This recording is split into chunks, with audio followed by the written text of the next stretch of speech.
Hey there, let's talk about assists. You might not be using your assists very well, and even if you do think that you're using your assists pretty well, I think we can all agree that we could all find a way to use them a little bit better. They're an incredibly important part to neutral, offense, defense, just scrambles in general. Using your assist effectively is super important, so let's talk about them today. We're going to talk about 3 things that you could be doing with your assists to play the game a little bit better. Now, the first thing here is actually a bonus thing, and the reason that this isn't the 4th thing that you should be doing with your assists is because this is actually something you need to do about your opponent's assists instead. And that first thing is to just be patient and neutral and try to see if your opponent will use their assists first. Raise your hand if this sounds like a standard Dragon Ball player that you fight against, or even if this sounds like the way you play the game. The match is about to begin. 3, 2, 1, and immediately the beam assist comes out and you run up behind it, hoping that they block it and you can take your turn. This is incredibly common. People toss their assist out in neutral without really thinking about it because they're just hoping that the other person either gets hit or blocks it, or maybe even reflects it, and they can just run in behind the assist and get their turn started. In general, there's nothing really wrong with this. It's generally pretty safe to do, and if it works out, you have a very low-risk way of getting your turn started, potentially. But the opponent can actually just wait for that assist to come out and notice, like, oh, the beam assist is on its way out, I'm just going to jump over it. And that's so easy to do. And obviously, not every single team is going to be using a standard beam assist. Not everyone has that, but the same idea applies to almost every assist that you can think of. And I really quickly just want to remind you that you can just chill out and react to a lot of these assist calls in neutral. And by doing that, you can avoid these altogether and possibly even take your turn as a result. So many people want to do something like call GT Goku assist and run under it, but you can honestly just duck below it and challenge the opponent who's coming in. Or if you're in the air, you know you got to jump forward to get over it, because if you jump backwards, you're just going to get locked down, right? So if you're a little bit mindful, you can get around these assists. And the benefit of this is that now they're down an assist, maybe that was their only neutral assist, and you're going to have your assist available for all the options that we're going to talk about in this video. So having the assist advantage is really big, and that's also another reason why early sparking is so strong depending on the team, because if you have really good assists, having a full team with both assists available is going to be very valuable. But anyway, let's talk about the first thing that I want you to consider doing with your assists, and that is to use them so that you can convert your point character's neutral tools into actual pressure. And how is this different than just calling your assist and running up and taking your turn? Well, the difference here is that if you call your assist in neutral, the opponent can react to it. They can reflect it, they can jump around it, they can avoid it in one way or another. If you use your assist after you lock the opponent down, you can take a tool, a strong, fast, neutral tool like Bardock's Lariat or like most characters' Ki Blasts, and you can turn this into momentum when you wouldn't have been able to otherwise. And at this point, most of the time, your opponent won't be able to react in a way to avoid the assist. At best, if it's something like using a Ki Blast with an assist, they might be able to reflect it. That's an option, but at the same time, you're probably still plus, even if they do reflect it. So what kind of tools am I talking about here? Obviously, like I mentioned, Ki Blasts and Lariats. We could just do this, call our assist, and take our turn. Same idea if we have like a beam assist, so Goku Blue on the other side here can do the same thing here with Trunks, or maybe he could even do something like use his shoulder and call an assist behind that, which would be pretty solid actually.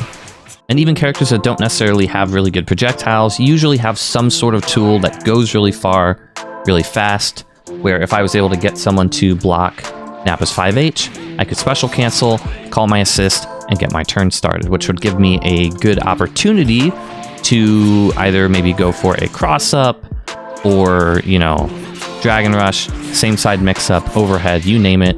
All of that becomes available just because I saw that they blocked this heavy, canceled into a special, called my assist to convert. Really good.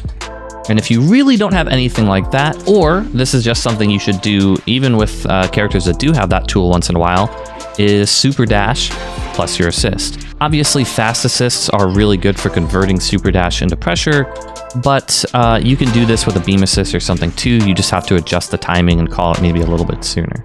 And what's nice about this is you can air dash, go for like a fake out and a low. You could do an early air dash and go for a high. Depending on the situation, you can make it look really tricky. Go for cross up low, feint into dragon rush, whatever you want to do. And the closer you are to the opponent, the harder it's going to be to react. Don't rely on super dash plus assist too much, but it is very strong. If you go back towards the end of season 1 and watch Kazunoko, he was really one of the first players who showed how effective that sort of thing can be a neutral if you're really patient and intelligent with when you want to toss out these super dashes. Okay, but you might be thinking, well, if they could just avoid the assists, why can't they just avoid the tools that we're tossing out and converting with our assists? Well, you're going to have to be a little bit mindful of where your opponent is and where you think they're going to be. There's plenty of times where you almost 100% know where the opponent is going to be, and a really good example is after the opponent has used up their air action. So if they're in the air and they double jump, they really don't have anything else they can do except to maybe delay a super dash at some point. So we can time our attack when we think they are about to land, and we're just aiming at the ground where they're going to be in a second, kind of as a guess, but it's a very good educated guess. Another really common situation is after you reflect a vanish. You probably can't get a punish on this unless your back is to the corner. But if you're mid-screen, you can still make an effort to lock down the opponent because we know where they're going to be, right about there. And if you have an attack that reaches that far, or a ki blast or projectile of some kind, you can challenge them in that position and use an assist to actually lock them down and get your turn started. Potentially even just getting a combo if you happen to hit them in the first place. And depending on your character, the situation can be really messed up. So we can reflect with Blue Vegeta here, and then we can go for this kick, call our assist, and we can air dash for a high, land and go low, go for dragon rush, whatever we want to do. Empty low,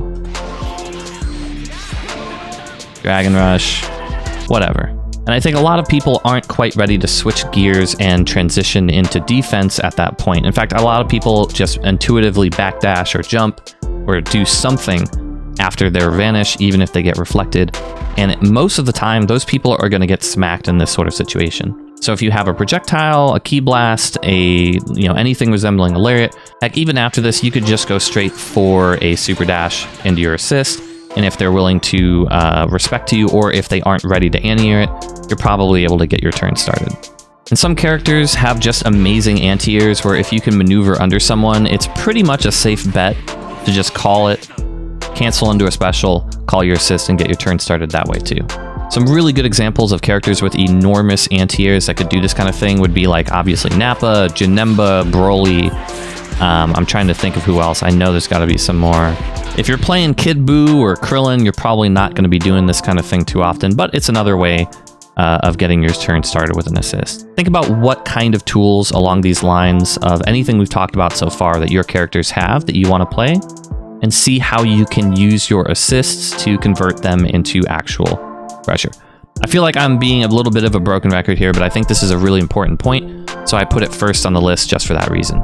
Okay, on to the second thing that you should definitely be doing with your assists if you ever notice that they're available in this sort of situation, and this is to cover your opponent's wake-up options. And what do I mean by this? Well, we know that when we knock down an opponent, they have an option to recover in the air, on the ground, or late tech and get up really late.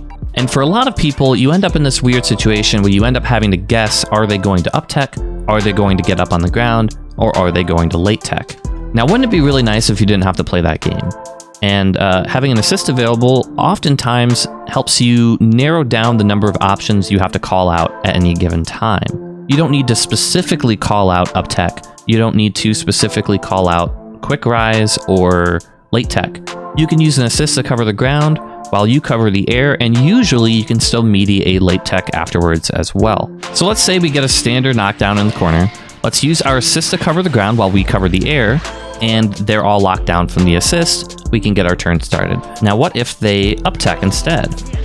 Well, the same thing's going to happen. Although the assist might whiff on the ground, we are covering the sky, and that's going to be a-okay. And now we can convert that into actual pressure as long as we do our air block string okay in whatever way our character needs to do to get them back down to the ground. But what if the opponent chooses to late tech instead of up tech or quick tech? Well, usually we can still meaty the opponent after that's over. Although do a better combo than that. And a cool thing about that is that you can usually actually meaty them with an air dash into a button, or you can just land and go straight for a low there. So you actually can kind of meaty them with a 50-50 if they choose to late tech through your setup. And just to make sure that we know we are generally safe if they late tech through our thing, let's set them to mash on wake up and see if we can hit them here. And remember, we are trying to cover the ground and the sky as if he quick teched, but we can still meaty if they late tech. All right. Now, another cool thing about saving your assists when you want to meaty and using them for that purpose is that you can oftentimes get a mix-up while you do it. That was actually 50-50 because they blocked the beam assist on the ground. Our beam assist is going to cover the ground, and we're going to cover the air. And we can notice that they blocked the beam assist, and on our way down, we can air dash for a delayed overhead, or we can go straight onto the ground and go for a low.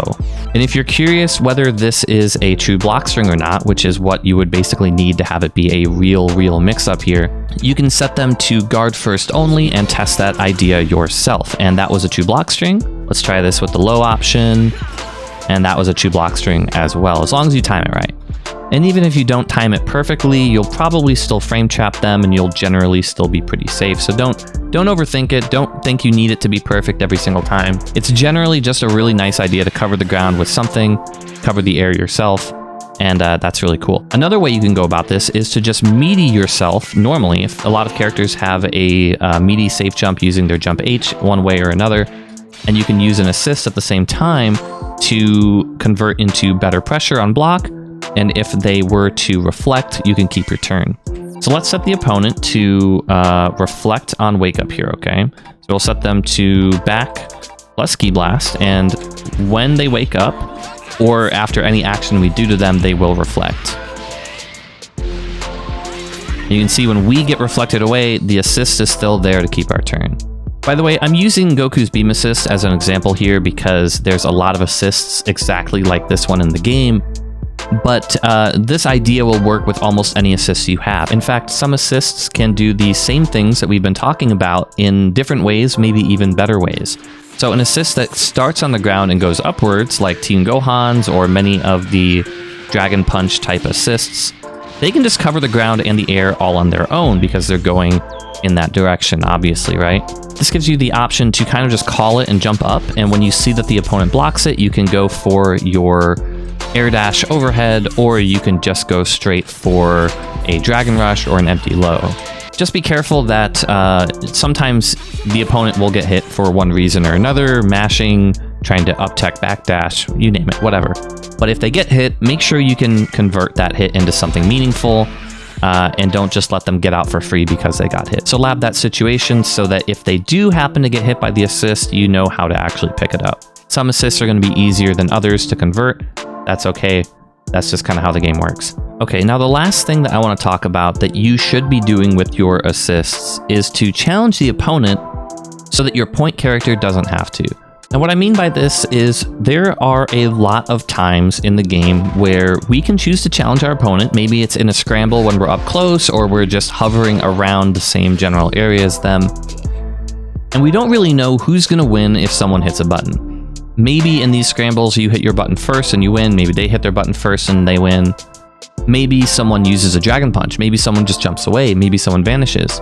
These kinds of scrambles are really difficult to be consistent in as a player. Certain players are really good in these types of situations. I think Sonic Fox comes to mind for sure. But for most of us, scrambles are almost like a coin flip if you choose to interact. If you choose to mash, you might get mashed out first. You might get hit with a DP. You might get vanished. They might hard tag and hit you. Any action you choose to do in a scramble or in a weird situation where you don't really know who has the advantage could possibly be a risk and could possibly turn out bad for you. So instead of challenging yourself, how about you don't challenge at all and use an assist instead. This is especially good with fast assists, or especially any assist that has any invul attached to it at all, like Team Gohan, Ultra Instinct Goku, Coolers. Hits A assist is that way now too. And any fast assist is generally going to be really good here too. You don't have to really challenge yourself. You can just call your assist, see that they blocked it, run up and take your turn. Or maybe on hit, you could easily convert into a combo. Depending on what your assist is, how you convert is going to depend. But it's really nice to just be able to toss out an assist in these sorts of scrambles and let the assist take the risk for you. The worst thing that's going to happen is your assist gets hit on startup instead of your own character. So let's say we're in one of these situations and we call our assist and the assist gets hit. That's much better than us getting hit, right? Because we can just continue blocking and the assist will probably fall out of their block string anyway. And depending on what the assist is, if there's any invul involved, you might be able to still get the hit anyway. Worst case, the assist gets hit for a little bit of damage. No big deal. Just be ready to block if you don't see your assist make contact with the opponent. But my point wasn't to use your assists in scrambles. I think people kind of intuitively know that you can do that kind of thing. Call your assist, let the assist take the risk for you. But there's more times where that sort of idea is applicable. So let's think about when we're on offense and we want to call out some of the things that our opponent does. Let's say we're fighting against a character with a Dragon Punch, like Adult Gohan here. So let's set him to guard and then use his Dragon Punch whenever there's a gap. This is going to beat us going for a mix-up, and it's going to beat us going for a frame trap. So if we frame trap, we'll get hit. If we were to go for a grab, a Dragon Rush, an overhead, whatever, Dragon Punch is going to hit us. Okay, so how would we bait this normally? Well, we probably just stop what we're doing and let him do it and then go for our punish. But the thing that sucks about this is if we stop what we're doing altogether, now if he goes back to mashing as a reversal, or if he just jumps away, we don't really have any way of stopping that. Okay, so what I've done is I've recorded 2 recordings with Adult Gohan here. One where he just mashes, and a second one where he does a Dragon Punch reversal. And I have them set to playback on defense randomly. So sometimes he will get frame trapped, and sometimes he'll Dragon Punch and hit us out of the frame trap. Like that. And what we can do is we can actually choose to frame trap with our assist instead. And in that situation, I think we actually traded because I timed it a little bit wrong. So right now, Adult Gohan is set to mash. And if we frame trap with the assist and they get hit, we can just convert that assist into a combo and do what we want to do. If they blocked, we would convert this into pressure and just be able to go for a mix-up or whatever too. That's totally fine. And now what happens if Adult Gohan does his Dragon Punch instead? Right now he's set to do a reversal, and all that happens is we block the Dragon Punch because we aren't committing to anything to make this frame trap possible. Our assist is. So we can punish this reversal really easily because we haven't committed to anything. And this sort of thing is really nice with characters whose mix-up is based around command grabs and frame traps, because reversals, like level 3s and Dragon Punches like Adult Gohan's here, are able to beat both of those options. So having a way to frame trap without actually taking on the risk of getting hit by a reversal is really, really nice to have. So now let's set Adult Gohan to random here so that sometimes he'll mash and sometimes he'll use a reversal. And let's just see if we can practice converting it either way. Okay, we got the punish. By the way, you don't have to put this so early in your block string. You could do this anytime you wanted. It doesn't have to be so early, but you are going to have to figure out the timing of when you need to call your assist.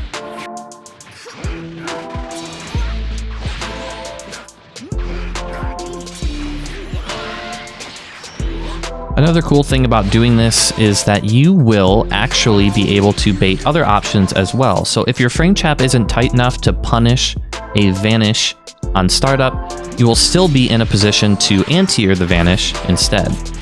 Also, since you aren't canceling into more attacks, if the opponent happens to try to guard cancel to stop the rest of your pressure, maybe beat that frame trap and get out, you will actually be in a position to usually block and get a really good M starter. Not every character is always able to recover in time from a really fast guard cancel, but you can still anti-air with a 2H instead. So So if you are frame chapping with your assists like this, it leaves you in the position to still cancel into that anti-air or just block and get a really good punish some other way. So in general, using your assists to frame trap is a really nice way to frame trap that lets you keep your turn while baiting reversals, baiting mashing, baiting vanish, and guard cancel all at the same time. It doesn't look as flashy as doing some sort of setup with a special cancel, then call your assist into some sick mix-up, but it does a surprising amount for you on offense. Well, I think that's just about everything I wanted to cover for today. If you enjoyed this video and want to continue learning more Dragon Ball FighterZ with me, feel free to subscribe to the channel or follow me over on Twitch to see when I go live. I'll be back with more soon. Thanks for watching.